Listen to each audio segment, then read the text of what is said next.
nosotros, como siempre, semana a semana, llegar con temas que tienen que ver con las cosas que suceden en Cerrito, en la región y por supuesto en parte del territorio provincial. Es un gusto hoy poder ofrecerles un programa que hemos elaborado con la finalidad de la conmemoración de un nuevo aniversario de la gesta de Malvinas, el número 40. El pasado 2 de abril recordamos ese acontecimiento histórico para la Argentina y por supuesto en esta oportunidad tuvimos la dicha de poder entablar un mano a mano con Teófilo Larrea, quien estuvo en el crucero General Belgrano al momento de ser hundido, ex veterano de Malvinas, que dialogó con nosotros y nos vertió conceptos acerca de lo que fue la guerra, de lo que fue ese momento que le tocó vivir y que lo marcó a lo largo de su historia. Estamos en su espacio, en su lugar, en su casa, cómodamente a Teófilo Larrea. Tenía 19 años cuando formó parte del grupo que navegaba con el crucero General Belgrano. El 2 de mayo del año 1982, el crucero fue atacado por un submarino nuclear de Gran Bretaña y posteriormente hundido. Estos jóvenes estuvieron 36 horas en las balsas dentro del mar argentino esperando ser rescatados. En algún momento Teo, en sus testimonios que hemos obtenido a lo largo de varias notas y reportajes, nos dijo: cuando lograron rescatarnos, solo quedaba la parte cerebral, lo que podíamos ver que estábamos vivos y razonar, pero el cuerpo no respondía. Quizás los momentos más difíciles fueron esos, los de esperar el rescate. Sin embargo, hoy, a 40 años de ese hecho, uno de los principales protagonistas o uno de esos sobrevivientes del crucero General Belgrano nos cuenta su experiencia, nos entrega detalles de cómo vivió la guerra de Malvinas Argentinas. Es un gusto compartir un rato contigo. Hace mucho tiempo que queríamos tener un mano a mano, charlar de todo un poco, pero más que todo la teníamos pendiente esta charla. Buenas noches y gracias por recibirnos en tu casa.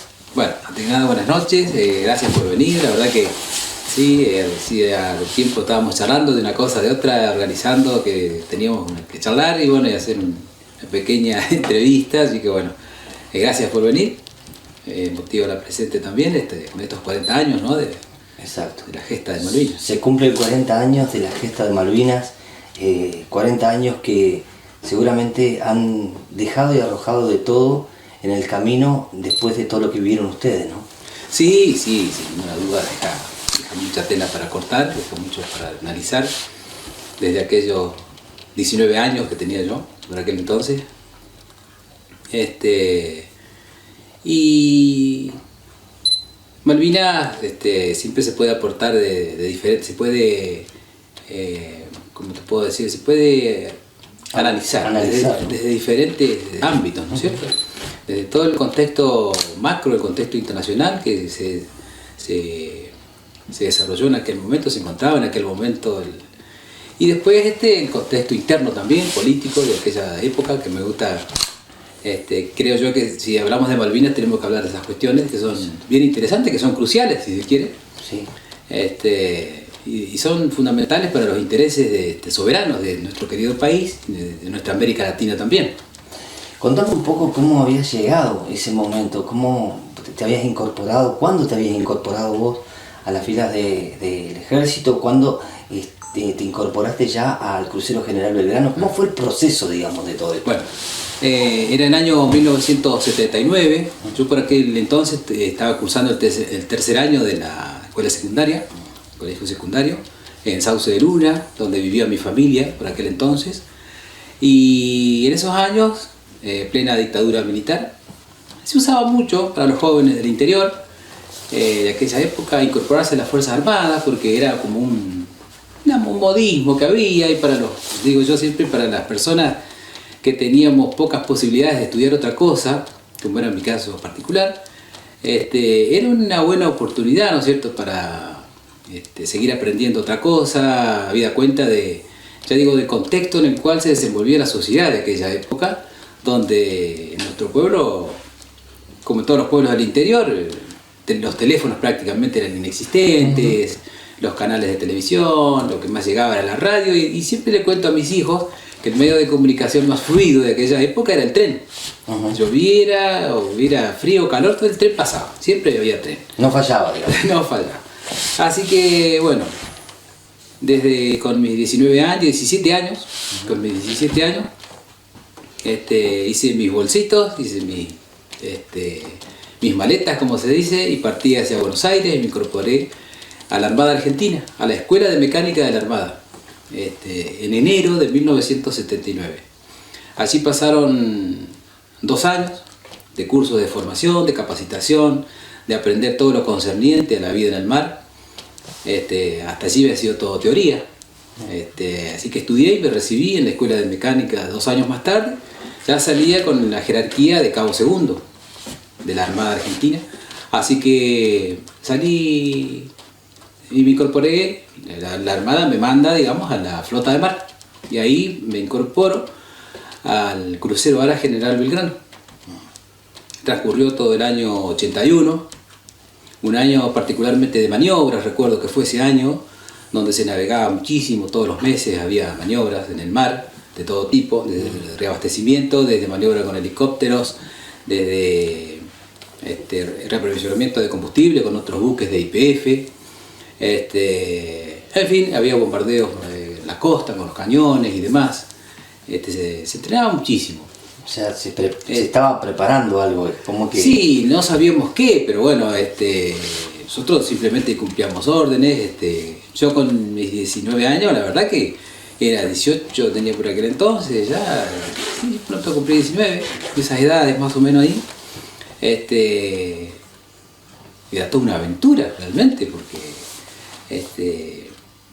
la verdad que la sensación de navegar, digamos, es muy linda, aparte de semejante buque para un joven entrerriano del río más profundo, ¿no?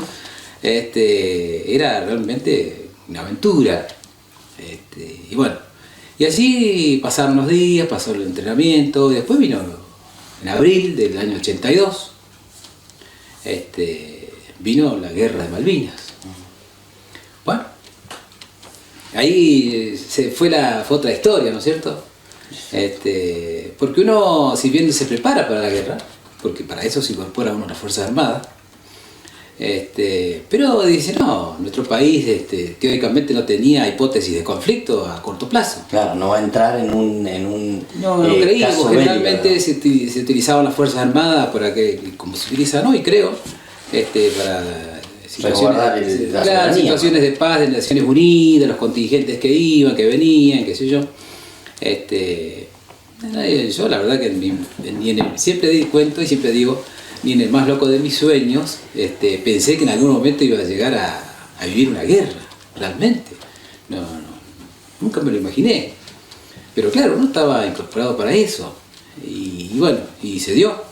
¿Los tomó por sorpresa, por ejemplo, la toma de las islas cuando se enteraron de que ya Argentina había tomado las islas? Sí.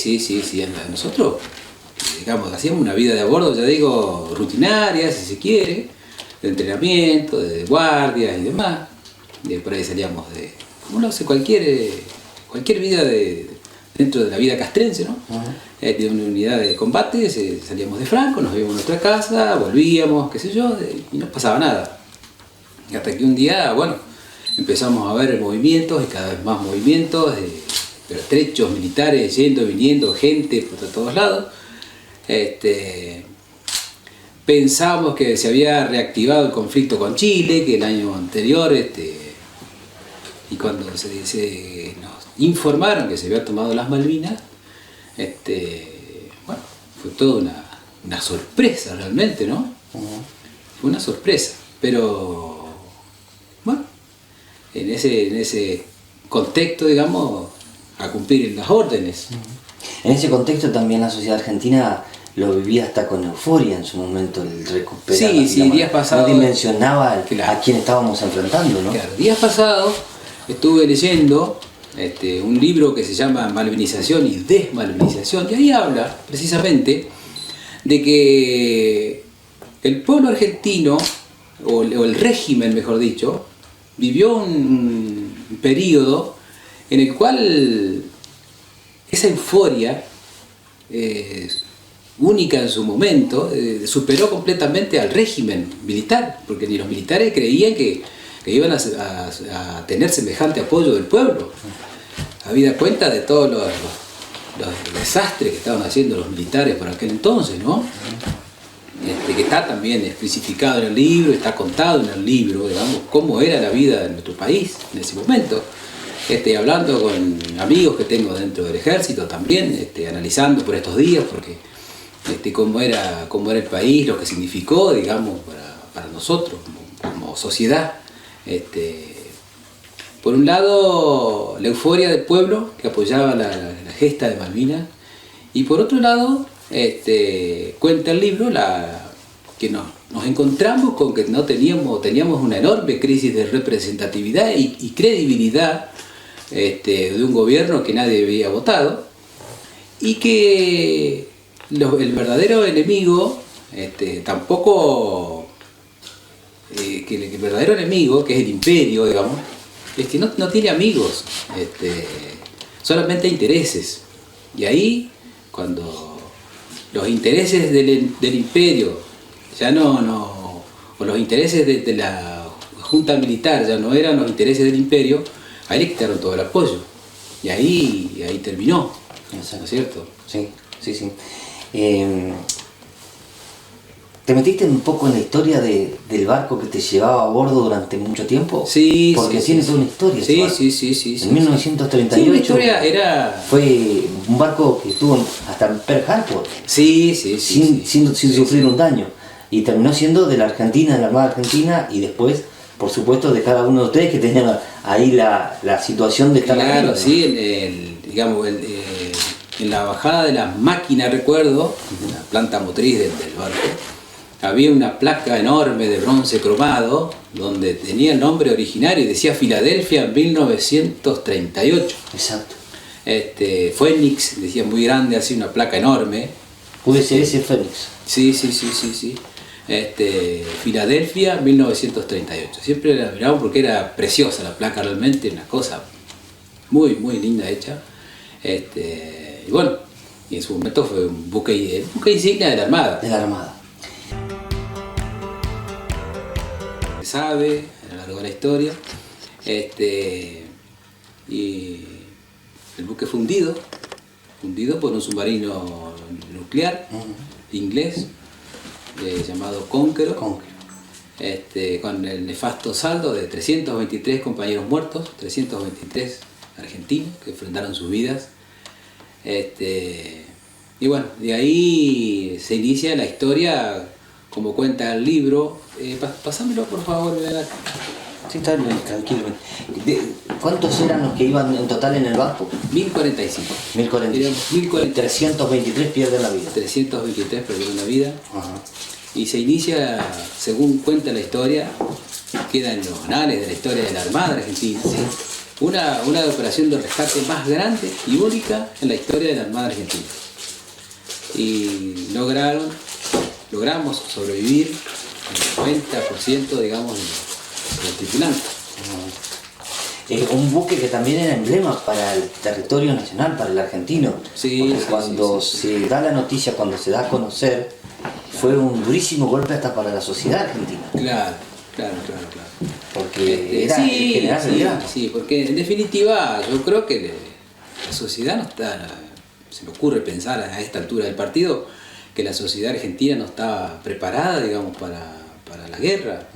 De hecho que por ahí mucha gente dice, sí, los boliches estaban abiertos, había gente que iba a bailar, y mientras en el sur había una guerra, ¿no es cierto? Estaban muriendo gente. Y sí, era así, fue así la historia de nuestro país. Yo me acuerdo que no había prohibiciones, salvo en el sur, en algunas ciudades del sur, que había estado de toque de queda, no sé cómo le llamaban. Claro, el toque de queda acá nunca existió al resto del territorio nacional. Claro. Se oscurecían, me acuerdo, se oscurecían las ciudades, se apagaban las luces. Exacto. Y demás, pero en el sur. En el sur. Ese es el libro que me hacías mención recién. Claro, este libro lo encontré yendo a la Feria del Libro hace unos años ya. Estábamos en Puerto de Buenos Aires haciendo un homenaje el 2 de mayo y después nos fuimos a la Feria del Libro con mi familia y revisando las publicaciones de todas las bibliotecas que hay allí, encontré este libro que se llama Hasta la última balsa. Y ese tiene que ver con el rescate. Que tiene que ver con el rescate, y bueno, y hojeando, en la contratapa, me sorprendió que aparece la foto donde aparezco yo acá en el puerto de Ushuaia. Yo no sabía que existía. Primero me enteré de esta foto. ¿Aparece el nombre, tu nombre? Sí. Pasaron muchísimos años y aparece esta foto. Cuando empezaron a aparecer fotos, ¿no es cierto? Porque de Malvinas ni se hablaba en los primeros tiempos. Al principio, el post Malvinas al principio fue ocultado, digamos. Sí. Definitivamente fue ocultado, se tomó como una cosa vergonzante, ¿no es cierto? Como una cosa que había que olvidar prontamente, dar vuelta a la página. Pero yo creo que definitivamente el pueblo argentino ha dicho que no. Ha dicho que no, que fue... la gente demuestra que fue una demostración de soberanía y de valor a lo largo de 250 años de coloniaje inglés, que siempre nos hemos resistido. Pero ¿qué pasa? Hoy los medios de comunicación juegan un papel muy importante para toda esta cuestión, fundamentalmente en las cuestiones que tengan que ver con intereses soberanos, ¿no es cierto? Hay medios de comunicación que operan definitivamente, abiertamente, digamos, para los intereses británicos acá en Argentina. Es así. Y bueno, pero el pueblo argentino creo que ha decidido que no, que esta gesta vale la pena rescatarla, vale la pena por todos los muchachos que enfrentaron sus vidas.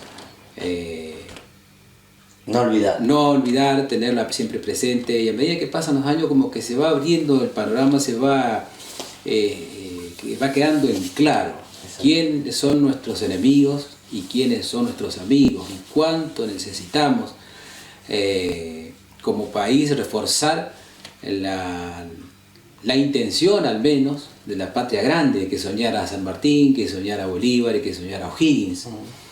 Que por ahí, ya digo, el imperio de manera muy ladina, año a año ha ido haciendo lo posible y lo imposible, porque esto no ocurre, ¿no es cierto? Exacto. Es como que el pueblo argentino, a medida que pasó el tiempo, fue recuperando más la memoria. Sí. En vez de que se desvanezca con el tiempo, esto tomó mucho más fuerza. Y quizás venía de esa práctica de ocultamiento que también el mismo régimen en su momento lo llevó a cabo. Sos muy lector, muy de lectura de muchos libros, y sobre todo de Malvinas. ¿Pero no pensaste en el tuyo, en el propio? No, la verdad que no me da para escribir. ¿Nunca pensaste escribirlo? ¿Nunca pensaste dejarlo por escrito? A todas las cosas que tenés para contar, que seguramente ni con nosotros las vamos a sacar. Hay cosas que seguramente en algún momento las sacarías vos en un papel, sí. Y cosas que son muy tuyas, que respetuosamente tenés para guardarlas. Siendo el tiempo, tuve que hacer el trabajo psicológico, porque necesitaba sanar todas estas cuestiones, porque es propio de los seres humanos, ¿no? Tener emociones y aprender a convivir con ellas, aprender a sanar las que nos hacen mal y aprender a sobrellevar, digamos, las que no son adaptativas, como dicen los profesionales. Sí. ¿Cuál fue el momento más difícil? Ahí, del domingo pasado charlábamos y me decías, en la balsa estuviste 36 horas. Sí. ¿Pensaste en algún momento que era complicado que los rescataran, que llegara gente a salvarlos? No, ¿sabes qué? Hay una cosa interesante que me pasó y debe pasar, creo yo, con los seres humanos que están en situaciones límites. Yo en ningún momento pensé que iba a morir, sinceramente. No, siempre pensé que eso era un mal momento, y siempre lo cuento de la misma manera, que era un mal momento que estábamos pasando, pero que lo íbamos a superar, que no había de qué preocuparse en definitiva, que más tarde o más temprano nos iban a encontrar. Sabíamos que estábamos a la deriva, sabíamos que estábamos en el mar, sabíamos que nos estaban buscando también. Así que yo en ese sentido no me hacía mucho problema. De verdad lo digo, así, sin ningún tipo de ocultamiento. De ocultamiento, claro, era lo que sentía. Era lo que sentía. Y bueno, y en definitiva se dio así. Habían pasado 36 horas de naufragio. Ya creo yo que el frío nos estaba carcomiendo y mucho. Pero éramos todos muy jóvenes también. El cuerpo cuando es joven creo que sobrevive y soporta, digamos, condiciones realmente infrahumanas, ¿no? Y de mi balsa sobrevivimos todos. Algunos quemados, algunos dos o tres muchachos que estaban muy quemados por la explosión. Pero sobrevivieron, llegaron a tierra, fueron hospitalizados, fueron atendidos y demás. Y una vez que llegamos a tierra, ya nosotros no teníamos contacto con la gente que estaba herida. Los llevaban directamente al Hospital Naval Puerto Belgrano o a otras instituciones. Y a nosotros que estábamos, que no teníamos heridas, aparentemente, heridas físicas, digamos. Sí, sí. Nos sacaban para otro lugar. Ya nos dieron un nuevo destino, qué sé yo, dentro de la fuerza para seguir la carrera militar, ¿no es cierto? ¿Quedó algún conocido, alguna persona de aquellas que dentro de los 323 tuviste que perder? Sí. La vida a bordo es una vida es como un grupo familiar que vive dentro de una casa. Es el día a día. Nos conocemos, sabemos quiénes son, de dónde son, si son casados, si son solteros, en fin, la vida a bordo es muy intimista, si se quiere. Sabemos también a bordo que si se hunde el barco, se hunde para todos. Así que el que se manda una macana a bordo, se manda para todos. Así que hay que ser más que solidario. Hay que ponerse en el lugar del otro, hay que hacer las cosas lo mejor posible, siempre. Que nada se salga de lo que está establecido, ¿no es cierto? Hay que tener una disciplina muy grande. Así que siempre se actuaba en ese sentido. Y bueno, y con los compañeros, navegaciones de rutina, sabemos los nombres, sabemos los apellidos, de dónde eran, ya digo.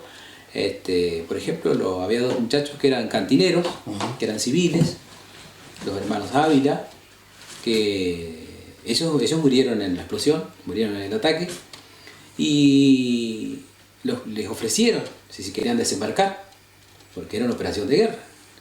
Y ellos dijeron que no. Hacía muchos años que estaban prestando servicios ahí en el barco. Entonces, no se desembarcaron. Entonces, bueno, les tocó morir, ¿no es cierto?, ahí en el ataque. Bien. Vos estabas en ese lugar, estabas en la balsa y siendo rescatado, pero acá estaba tu gente también, que seguía las noticias a cuentagotas, que seguramente no fue sencillo. Después te lo habrán contado o te habrás enterado de que tuvieron que esperar un lapso de tiempo para tener una novedad, para saber que quiénes estaban, que quiénes no. Ayer cuando venía preparando la entrevista ya para charlar con vos, decía, ¿cómo habrá estado esa madre durante ese lapso de tiempo, las horas que duró el rescate y demás, ¿no? Creo que más de una vez lo has podido charlar con tu gente, ¿no? Sí, la verdad que no. Mi vieja es una mujer bastante cerrada en ese sentido. Y ahora que está mayor, ya no le pregunto tampoco. Pero mi hermana, que vive en Cerrito, mi hermano no me cuenta nada. Mi hermana es la que más me cuenta, pero ella era muy chiquita también. Yo tenía 19 y ella es 10 años menor que yo, así que tenía 9 años en aquella época. Y se acuerda, me dice, a cuentagotas. Mi familia ya vivía en Cerrito, se habían trasladado ellos a Cerrito. Así que creo que me cuenta ella que fue el doctor Carlino, fue el doctor Miranda, y un señor Romero, que era de la Armada, también había sido retirado de la Armada, fueron a avisarle que yo había sobrevivido al ataque, porque ya estaban saliendo las listas de los primeros sobrevivientes de todas las provincias, ¿no? Porque tenía marineros de toda la Argentina,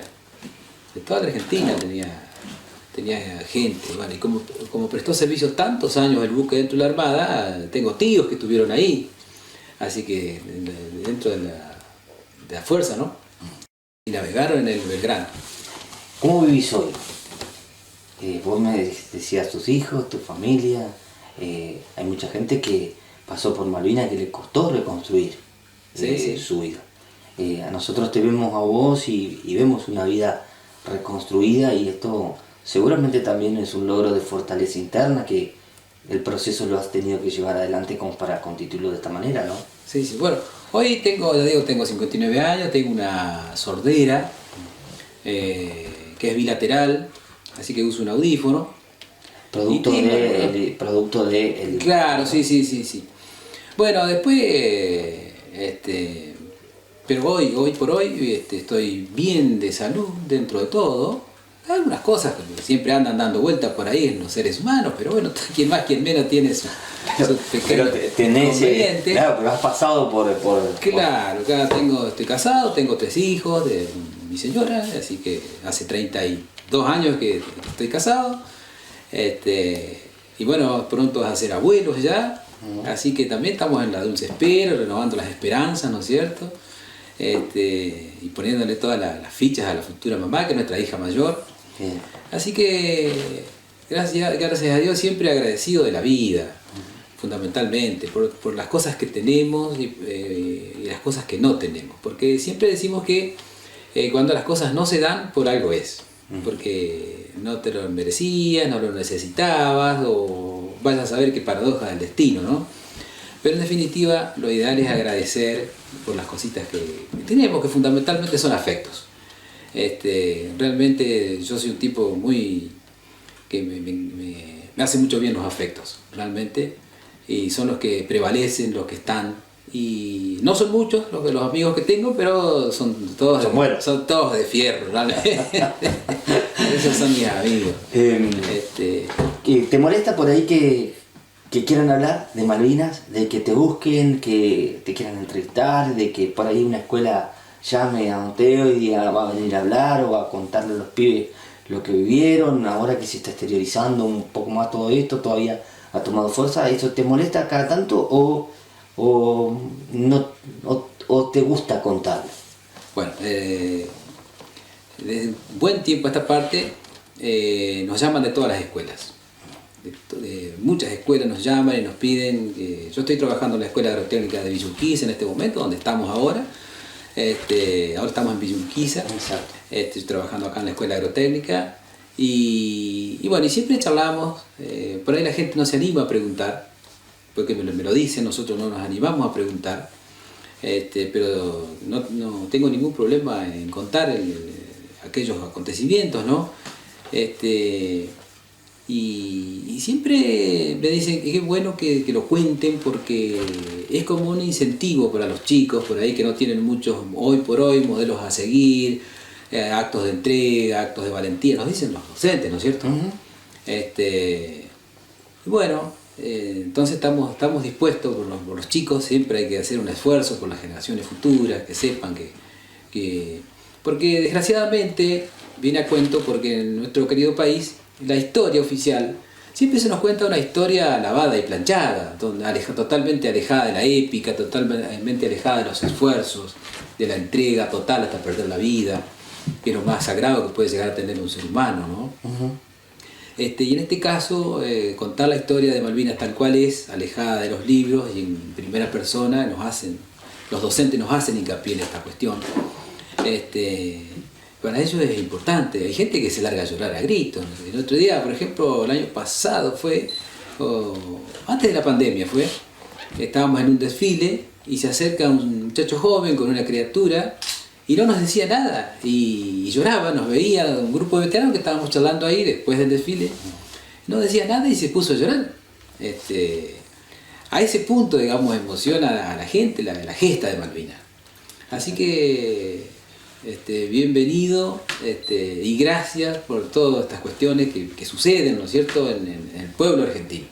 Sí, lo importante es visibilizar a quienes han quedado y que todavía pueden, al mejor estilo un libro abierto, entregar testimonios que más allá de, pues decís, hay muchas cosas que he contado, siempre hay algo nuevo Sí. que uno va recordando y aportando, y sobre todo para las futuras generaciones que están en otra, que por ahí no lograron mamarlo más de cerca y dimensionar lo que fue el conflicto de enfrentar a una potencia como se enfrentó, ¿no? Claro. Ustedes se siguen juntando, algunos veteranos del barco, ¿te seguís juntando con gente de Malvinas? Sí. Tenemos varios grupos, digamos, porque mi promoción, por ejemplo, que éramos todos de 1979, a una enorme cantidad de muchachos que estaban conmigo en la escuela de mecánica, nos tocó participar en el conflicto. Así que muchos de la promoción mía estaban en el crucero Belgrano. Exacto. Mucha gente del departamento máquina, muchos electricistas, así que siempre estamos, por una cosa o por otra, un grupo bastante importante, bastante grande. Así que se sigue juntando. Sí, y acá en Paraná, acá en la villa también, está José Portman, que también estuvo en el crucero Belgrano. Lo iba a invitar, pero ando ocupado en otras cosas también, José, así que bueno, y en Cerrito también tenemos veteranos, de la infantería de Marina, pero también veteranos al fin. ¿Crees, Teo, que los veteranos en general recibieron su reconocimiento merecido? No digo de parte del establishment, de los gobernantes y demás, digo de la parte de la sociedad. Ya a esta altura han recibido su reconocimiento como debían. Sí, yo siempre cuento la historia. Esta es otra cosa que quiero aclarar. Siempre cuento la historia desde lo estrictamente personal. Porque se pueden, como todos somos personas únicas e irrepetibles, cada veterano es una historia en sí mismo, digamos, ¿no es cierto? Por más que hayamos estado en el mismo conflicto. De hecho que muchos veníamos de distintos sectores sociales también, teníamos otras vivencias de distintas provincias. En fin, hay un universo de historias, y con cada veterano que hables te va a contar distintas historias, y unas más ricas que otras, ¿no? Los de muchachos de Fuerza Aérea, pero inclusive dentro de las Fuerzas Armadas tengo un grupo de amigos ahora que son reservistas del ejército, y nos juntamos por ahí los jueves a comer, y por ahí nos ponemos a charlar de estas cuestiones, y para ellos es como, ¿qué está contando este tipo, no? Como muy novedoso, como que nos saca del letargo, como nos gustaría haber estado ahí, qué sé yo, una cosa así, ¿no? Exacto. Una de las últimas preguntas, ¿qué rol, qué papel desempeñó la señora que está ahí atrás, tus hijos, en todo esto que seguramente en algún momento cayeron algunas fichas y costó sobrellevar? Vos dijiste, tuve que apelar a un profesional y demás, pero también la familia es un muy buen parámetro de contención y seguramente ayuda y un encuadre como para salir adelante. Sí, seguro, sí. Todo influye, pero fundamentalmente creo que me enseñaron, y aprendí también, y yo lo vivo, lo percibo así, que la sanación es parte de uno, cómo uno se quiere sentir frente a la vida, qué cuestiones quiere desarrollar, cómo quiere vivir su vida. Y yo siempre, como te decía hace un ratito, siempre prevalecieron los afectos para mí, que a mí me llenan el alma realmente, estar con los amigos, compartir, así sean las pequeñas cosas de la vida. Eso a mí, para mí es muy importante. Si no tuviera eso, sinceramente la vida no merecería, sinceramente, ser vivida, ¿no? Porque uno puede tener muchas cosas materiales. A mí me pasó. Uno puede tener muchas cosas materiales, pero si no tenés tranquilidad espiritual, si no tenés esa otra cuestión, digamos, que hace que a los seres humanos, no tiene ningún sentido. Sinceramente no tiene ningún sentido. Así que ya digo que ojalá que sigan prevaleciendo los afectos, los amigos, por mucho tiempo, ¿no? Y los tenés distribuidos en varios lugares, ¿no? A los amigos. Sí. No solamente acá, en Villurquiza, en Cerrito, hay gente que siempre se acuerda muy bien de vos. Sí, hay uno que se llama Alejandro Saimán. No, pero simplemente, yo decía, el domingo creo que en la radio decía, son nuestros héroes anónimos, ¿no? Uno los toma así y con el mayor de los respetos y el mayor de los cariños, ¿no? Uno cada vez que se encuentra particularmente que nos encontramos, es encontrarse con alguien que agrada encontrarse, y no es siempre sucede así, ¿no? Hay mucha gente que en Cerrito, en la región, en donde lleguen en las redes sociales y lo que estamos grabando te van a ver, bueno. Así que y te conoce, así que por muchos años más, ¿no? Más de estos 40 años de Malvinas, de la gesta, por muchos años más. 40 años de historia, que de historia. En definitiva, creo yo, el pueblo argentino lo ha tomado para sí a esta causa, ¿no? Y hoy más que nunca, por todo lo que siempre estamos viviendo como sociedad, ¿no es cierto? Que siempre se construye, en definitiva, se va creando una construcción social de todas estas cuestiones. Y el pueblo ha tomado debida nota, sí, uno por ahí cree que los chicos están en otra y cuando te pones a charlar en serio con ellos, y por ahí te dejan medio pagando, digamos, porque los tipos están muy informados, ¿viste? Por supuesto, los jóvenes son jóvenes, ¿no es cierto? Y tienen sus distracciones del momento, propio de la época, propio de su juventud, pero en definitiva, acá en Villurquiza, por ejemplo, hay chicos que realmente, y en Cerrito también, por todos lados. Vos sabés que hoy cuando les comentaba a los chicos de la mañana, que venía a charlar con vos, a hacer la nota, ya hay 2 escuelas que los chicos me dijeron, no va a poder traer la nota para verla. O sea, que seguramente no, por motivos de espacialidad y de tiempo, no han llegado muchos veteranos allí. Sí. Y me dijeron, nos va a traer la nota que grabe para verla porque queremos verla. Y esto habla muy bien también del interés que pueden demostrar estas nuevas generaciones. Claro, sí. Y bueno, y con respecto a como vos me decías del respeto de la gente hacia el veterano. Y yo creo que es un ir y venir en esto. Yo en lo personal digo, siempre tengo que hacer las cosas lo mejor posible. Primero porque me caben las generales de la ley. Y segundo, porque nuestros muertos, se merecen el homenaje permanente, constante, todos los días. No necesariamente hacer grandes cosas, yo creo que ya no tirarle la basura al vecino ya es importante, por graficarlo de alguna manera, ¿no?